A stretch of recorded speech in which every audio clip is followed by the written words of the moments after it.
ரோமர் 8:15. அந்தபடி திரும்பவும் பயப்படுகிறதற்கு நீங்கள் அடிமைத்தனத்தின் ஆவியை பெறாமல் அப்பா பிதாவே என்று கூப்பிட பண்ணுகிற புத்திர சுவிகாரத்தின் ஆவியை பெறுவீர்கள்னு போட்டிருக்கா. பெற்றீர்கள். அந்த புதிய சிருஷ்டியில இந்த ஆவியை நாம என்ன செஞ்சிருக்கிறோம்? பெற்றிருக்கிறோம். பாவத்திலிருந்து விடுதலையை அந்த ஆவி பெற்றிருக்கிறது. அந்த ஆவியில பாவம் செய்யற இயல்பே கிடையாது.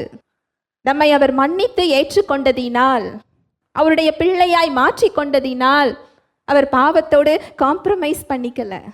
நம்மை கழுவி நம்மை சுத்தப்படுத்தி அவரது இயல்பை கொடுத்து அவருடைய பிள்ளையாய் நம்மை அவரோட ஸ்டாண்டர்டுக்கு மாத்திட்டாரு. அவரோட ஸ்டாண்டர்டுக்கு மாத்துறதுக்கு தான் அவர் நாம இருக்கிற இடத்துக்கு என்ன செய்தார்?